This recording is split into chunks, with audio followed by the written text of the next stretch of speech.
Hi ladies, I'm back. It's Sarah with Seaside Escape. Our Bible study lesson this week was sand, and our topic was waiting. And I talked a lot on Sunday about how do we wait well. When God brings us to a season of waiting in our life, what can we do to be better about waiting it out and waiting for Him to guide us to our next step as opposed to us trying to just do it on our own?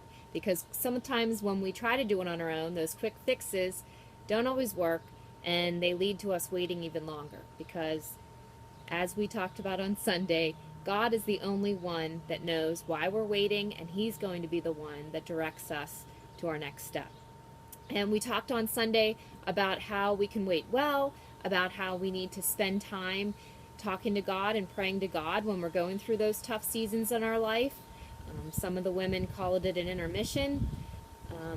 In our Bible study, they called it waiting. I don't know what you call it. Sometimes mountains and valleys. Sometimes when you're in a valley, you feel like you're waiting. Well, no matter what you call it, the season when you wait is a tough one. And Sunday we talked about how can we be better about waiting it out, and how can we open our hearts up to hear God speaking to us so that we know where to go next. And I talked about how during these times of wait, we don't want our object that's causing us to wait, whatever we're waiting about, become bigger than the person of our faith. So remember, if you're feeling stressed, you're feeling anxious about where your next step's supposed to be, or you're waiting for that phone call about a job or about from a doctor, or you're trying to struggle with something in your life, don't make that object. Don't make the object of your wait ever become bigger than the person of your faith, because when you do, that's when all of that stress and anxiety starts coming up. You need to, when that time happens, when you start to feel overwhelmed, it's probably an indication that you're not talking to God enough. So when those feelings start to take over, then that's a trigger for you to think, I wonder if I'm talking too much about all of my problems and maybe I'm not praying about it. Because in our wait, God's opening our hearts and molding us so that we're preparing. Our wait is actually our preparation for what's to come. And He created us. He knows us. He already knows where we're weak and where we're strong. And these periods of wait are His way of revealing things to us that maybe we need to change or work on. And through our wait, we're getting stronger. So today I was going to do a demonstration that I did at the end of our lesson on Sunday about an example of sand. This is dry sand in a jar, and this would be us, when we're not spending time with God, when we're not getting stronger through His Word and spending time in praying to Him.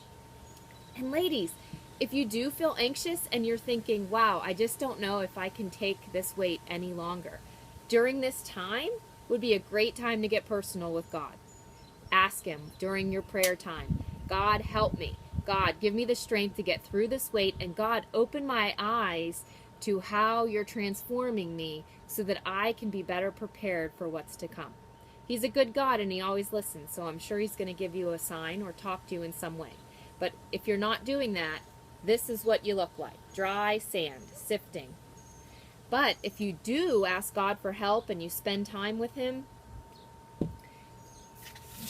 this water here is an example. This would be God, spending time with Him, praying, giving your problems over to Him. What did we talk about on lesson 1?